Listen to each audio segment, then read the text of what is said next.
On this episode of Locked On Lightning, Vintage Vazzy is back. We talk about all that and more, but first, let's play that music. You're Locked On Lightning, your daily podcast on the Tampa Bay Lightning. Part of the Locked On Podcast Network, your team every day.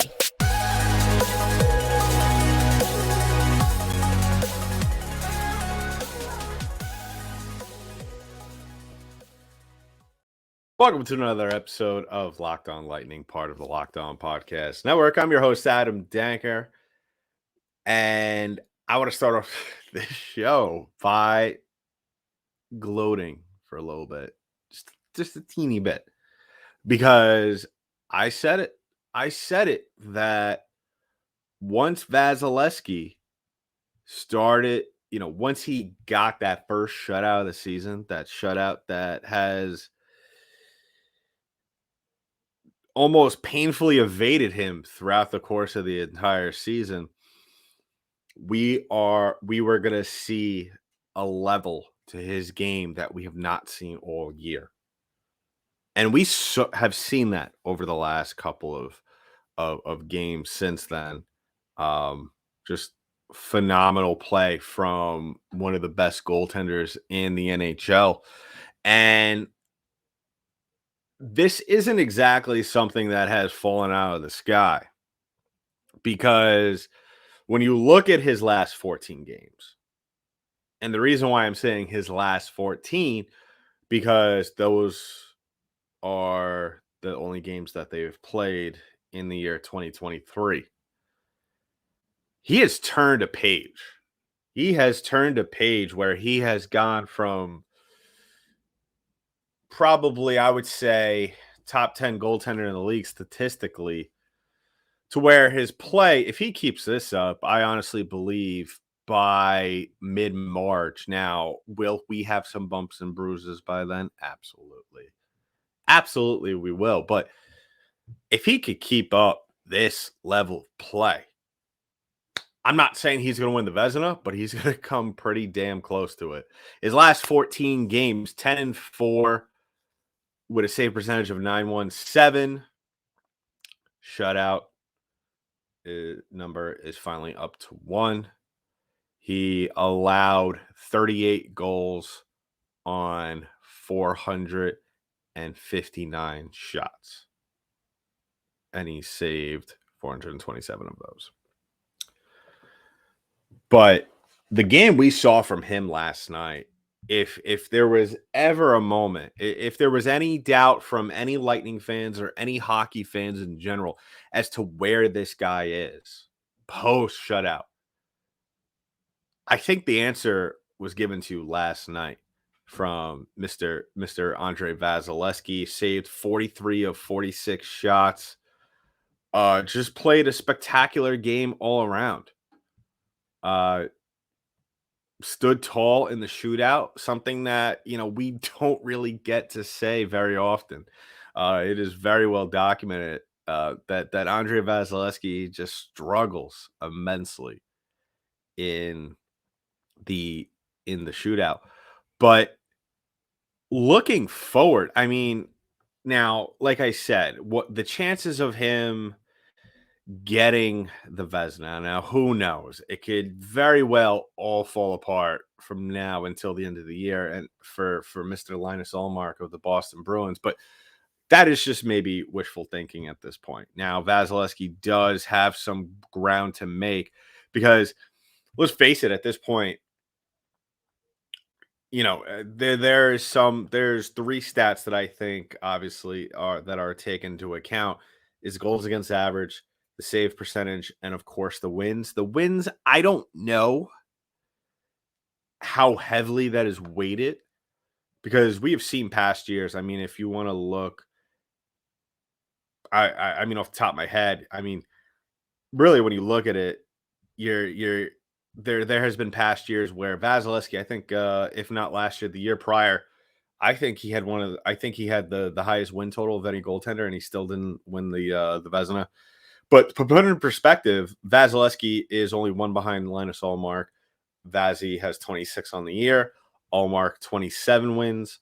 Connor Hellebuck, a name that we should be very familiar with because it feels like we have had this two goaltender race over the last couple of years, to a certain extent, in the Vezina Trophy voting, and Hellebuck has been there. Now, I think now this might just be me. Now, I haven't read anything on the Vezina because I want to keep an open mind in terms of the race, who thinks who's going to win what. Now, obviously, it's relatively still early. Uh, we're just hitting the 50 game mark here with certain teams, but I would say that what Dallas goaltender Jake Ottinger is doing, I would say definitely puts him to the conversation, especially with what Dallas has done this year. First in their division, one of the top teams in the West. Ottinger has a record of 23-7-8. Uh, he actually came in. He's played in 41 games. Only started 40 of those, which is pretty crazy, in this day and age. For a top goaltender to come into a game in which he was off, that means obviously the backup wasn't doing his job. His save percentage is 9.25, where Vazzy is 5/10 of a point lower, so not too bad. Goals against average, I feel, and maybe correct me if I'm wrong, let me know. I just feel like, yeah, even though people do take that into account, and we could sit here and debate, whether or not it's a stat that really should be weighted heavily. The save percentage and the goals against average, I just feel a lot of that has to do. I mean, you look at it this way. Linus Ullmark has a save percentage of 9.37. Um, Now his shots against average is 9.93. 9 shots against. I'm sorry, though. So that's the amount of shots that he has faced total this year. 993 shots. Where Vasilevskiy is 1,258. Now, some people might not look at that, but look at the save percentage and say, well, Allmark is clearly the better player. But at the end of the day, he has faced way less shots, 300, almost 300. And really, in my unbiased opinion, I feel like he kind of gets off from that, off the fact that his back end has played very well this year, and it's no secret the Boston defensive core has done very well this year. The Lightning have struggled at times, and Vasilevskiy more times than not has had to be the guy to keep this team in games, which is fine. I have no problem with it. I mean, you've heard me here on this show numerous times talk about how, oftentimes, especially early on, Vazzy gets absolutely flooded with shots, and it's fine. Especially if we get a team that has a high volume amount of shots. I mean, that's what you're gonna get. I mean, that's the nature of the beast when you're the Tampa Bay Lightning, because you have teams coming to try and hit you in the chin. I mean, I kind of alluded to it a couple episodes back, real quick, that I felt like the Lightning, a lot of teams didn't like them because of two-time defending Cup champs, 3 years in a row. Every team, even though they're not the defending champs, there still is some sort of, I would say, maybe animosity. I Other outside of the rivals in the Atlantic Division, I doubt any players would say that, but I'm sure they would say we always rise to the occasion to play when we play against those guys. But back to my point about Vasilevsky and the amount of shots. I mean, I really think that that should be very seriously taken into consideration when you're looking at saves. I'm sorry, shots against versus save percentage, because you look at shots percentage. I mean, or shots against, excuse me. But it comes down to the fact. I mean, you look at the the top five goaltenders that have faced 1,250 shots or more. There's only two goaltenders that are in the 220s. I mean the 920s, excuse me, for save percentage, and that is Connor Hellebuck and Andrei Vasilevskiy. Now, the other one who's just a shade under that is UC Saros, who we've spoken about on this show that he is one of the better goaltenders in the league as well. And out of those five goaltenders, the other two being John Gibson and Vizmilka from Arizona, who we might be facing tonight. I'm recording this on the 15th on Wednesday, about an hour or so before the Coyotes game. Only two of those goaltenders, once again, has a goals against average of 2.5 or lower, and that is Andrei Vasilevskiy and Connor Hellebuck. So, do I think Vazzy, like I said, to reiterate my point, do I think Vazzy is going to win the Vezina Trophy based off of those points that I've made just now? No, I don't think so. I think that a lot of people are looking at what the Boston Bruins have done, Linus Ullmark, what he's doing. But at the same time, he has definitely not faced as much of the workload as Connor Hellebuck and especially as Andrei Vasilevskiy. So we'll keep a close eye on that because I think that out of all the, and we'll talk about other awards that the Lightning roster, namely really Nikita Kucherov, are in the running for. I think that, and let's be honest, the Hart Trophy is pretty much won at this point by Connor McDavid. So unfortunately, I think Cooch is, the conversation to be had for that is pretty much over. But I don't think that this this Vezina Trophy race is anywhere over. I think that if Vazzy continues to play the way he's been playing over the last 14 games, one could very well make the argument that he could be in the running. Like I said, there also has to be other things that need to happen in order for him to bring home some hardware this year. So we'll keep an eye on that as the season progresses. And I definitely want to continue to have this conversation because I firmly believe the level of play that he is showing us over these last 14 games, as scary as he's been in certain moments in terms of how good he is, I think he's going to get better. I really do. So we'll keep an eye on that. And I would definitely think that his odds have increased. And speaking of odds, I want to talk about one of our newest sponsors. I mean, one of my favorite betting sites out there. And, with the Super Bowl just concluded, I was using these guys, putting in my picks in live time. And, so we're at the midway of the NBA season. And it is now the perfect time to download FanDuel. If you haven't already, FanDuel is America's #1 sports book because new customers get a no sweat first bet up to $1,000. That's bonus bets back. If your first bet doesn't win, just download the FanDuel Sports app. It's safe, secure, and super easy to use. Like I said, I was popping in there throughout the entire Super Bowl game. I didn't put that much money on the Chiefs. I popped in at halftime, put $5 on the money line for the Chiefs, ended up walking away with $20. I could say that everybody probably, except unless you're an Eagles fan, walked home happy because the Eagles lost. If you know me, I'm a Giants fan, and I think the Eagles winning a Super Bowl would have been too painful to watch.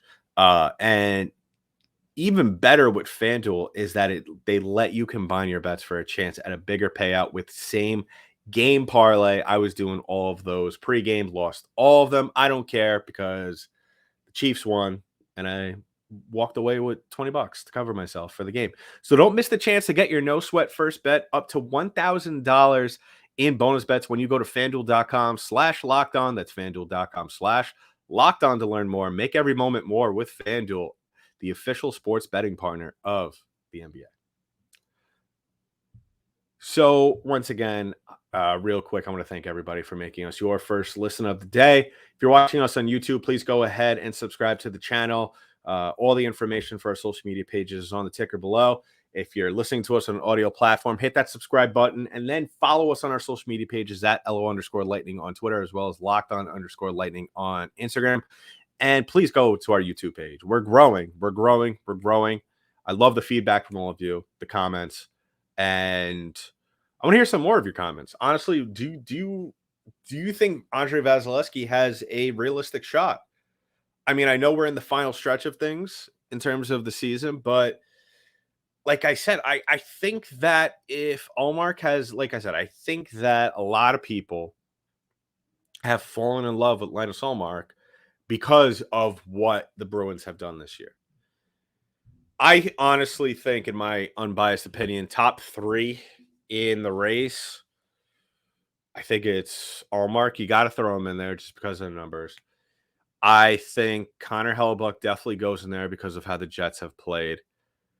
And I think at the end of the day, it comes down to Vasilevskiy and Saros from the Preds. He might take a little bit of a fall just because of how the Lightning have played over the last couple of months. And so, we'll see. I honestly, I think that Vasilevskiy wins. I think if he continues to play like this, I don't see a reason as to why not. He gets a good number of first place votes. So, looking at tonight's game against the Arizona Coyotes, now, like I said, I am recording this about an hour before puck drop. Now, Lightning are coming off a very impressive win in Colorado, a game that I was very nervous about, a game in which, as we all know from the Stanley Cup final last year, they struggled there, and I just chipped it up all the way up to the fact that they were tired. Altitude will get to you when you're in that kind of shape. But the Lightning have played very well this season, where we do see a different atmosphere around this team. I feel like in years past, and this will definitely, I think, be very evident tonight, because I feel like the Coyotes are a team in which, and isn't just the Coyotes. I feel like this is a lot of teams that are bottom of the barrel like teams, where the Lightning come out and they just expect to win these games just because of the discrepancy and lack thereof, maybe talent, if you want to call it. I don't want to say that there's no talent on this team for the Coyotes, but people definitely don't take them seriously. But I think the Lightning have evolved into this team where I think they're in a better mindset than they have been over the last couple of seasons and regular seasons. Like you have seen over the last couple of years, the Lightning tend to stoop down to lower opponents. Now, you'll look at the first couple of games post All-Star game, where the Lightning got absolutely kicked out of the building by the Florida Panthers 7-1, come home and just keep San Jose, another lottery team, in the game.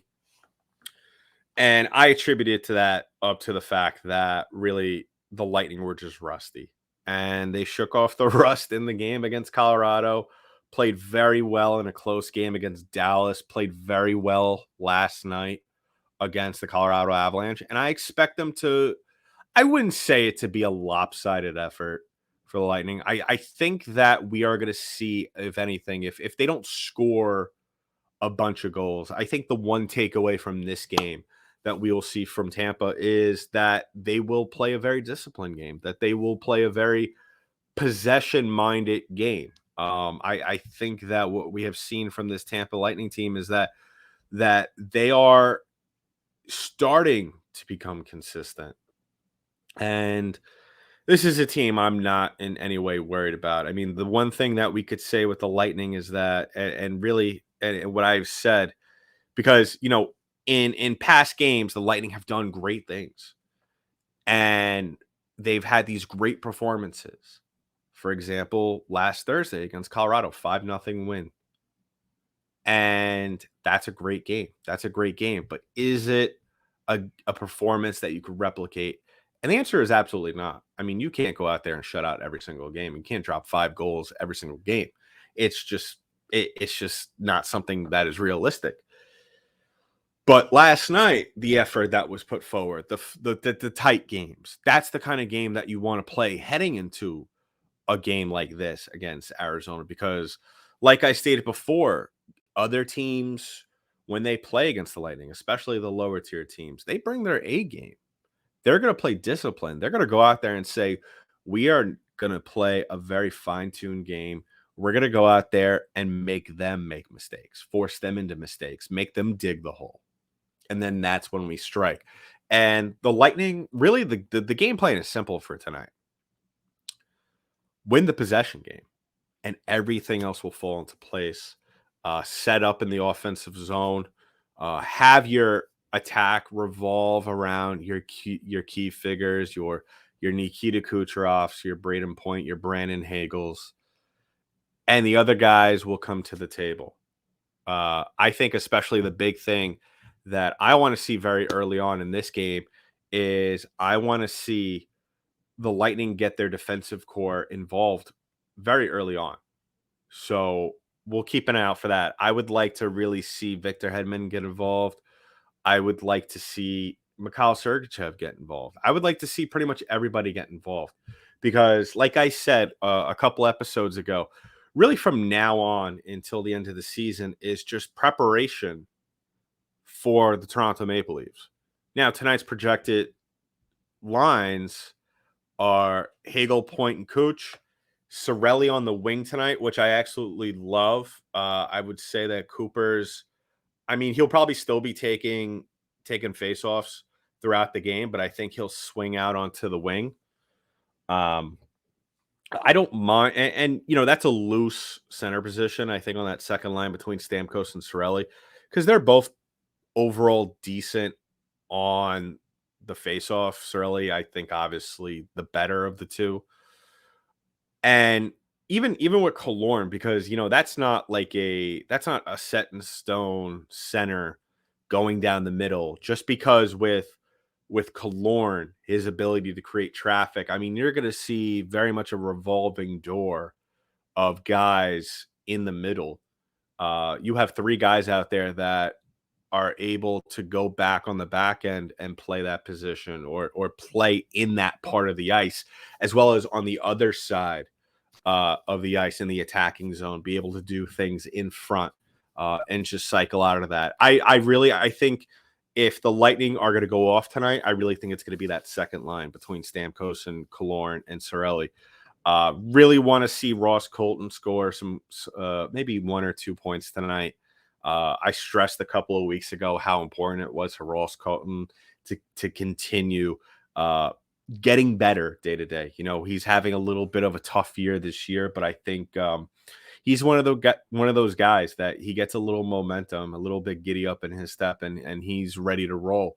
And you definitely want to have a guy like that, as we all know a couple of years ago. You definitely want to have a guy like that start to really get his confidence levels up to near almost cockiness levels in the playoffs, to where you want Ross Colton to go out there, especially in a series, the opening series against Toronto, where he feels like he could go out there and not do any wrong.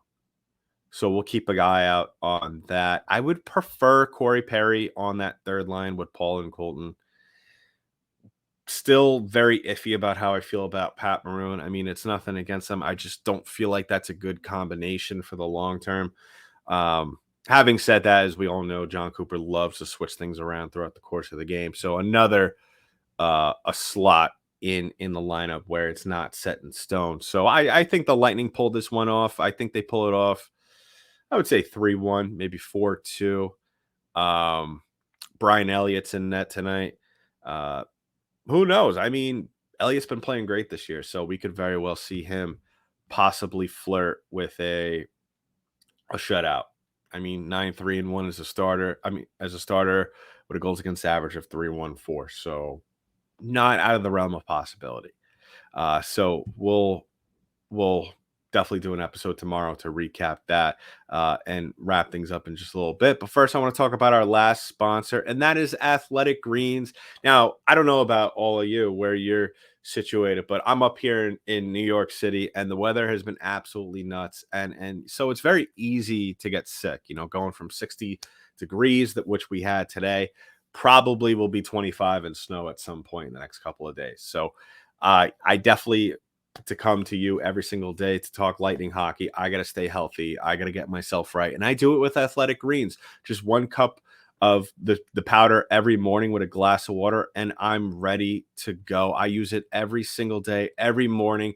And I love it because, I'm trying to get in shape and the gym hasn't just worked out. So I'm trying to do the diet thing and I'm flirting with a couple of diets here and there. So that's why I love Athletic Greens because it's lifestyle friendly. Whether you eat keto, paleo, vegan, dairy free, or gluten free, it is it forms to every diet, any diet. And the best thing for me, especially not only with that, is that it costs less than $3 a day. I'm investing in my health and it's cheaper than my cold brew habit. So to make it easy, Athletic Greens is going to give you a free 1 year supply of immune supporting vitamin D and 5 free travel packs. Wait your first purchase. All you have to do is visit athleticgreens.com/NHL network. Again, that is athleticgreens.com/NHL network to take ownership over your health and pick up the ultimate daily nutritional insurance. So wrapping things up, like I said, I think this is a 4-2 win in the bag. Usual suspects in the scoring column: Stamkos, Kucherov, Point, Cooch, Point have just been playing out of their minds. I mean, we were talking. I spoke about it before, and I've talked about it on the Locked On NHL episodes on Thursday. I just if Connor McDavid just wasn't doing Connor McDavid things, we might actually have some sort of Hart Trophy race. And I think Kucherov is definitely in that conversation. Would like to see some third place votes for Point. I mean, he's going to have to continue to play out of his mind like he has all season long. So, guys just need to continue producing. Last 5 games, Kuch has 6 points. Point has 3 goals. Killorn, his plus minus is 6. So, he's involved when he's on the ice. And his presence merely has a good effect and leads to good things. So, keep an eye on Anthony Cirelli. I definitely want to see him get a goal and assist tonight. It's very possible, especially playing on the wing with Stamkos and Killorn. So keep an eye out for 71 out there on the ice. And we'll be back tomorrow to recap this game and talk about the rest of the schedule. We'll talk about some, the trade deadline's coming up.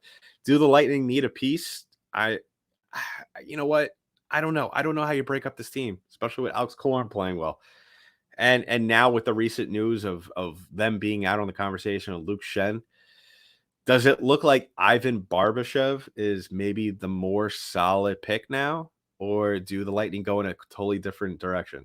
We'll keep an eye on that and discuss some of the possibilities there as well. But in the meantime, that's been it for this episode of Locked On Lightning, part of the Locked On Podcast Network. I'm your host, Adam Danker. I'll talk to you.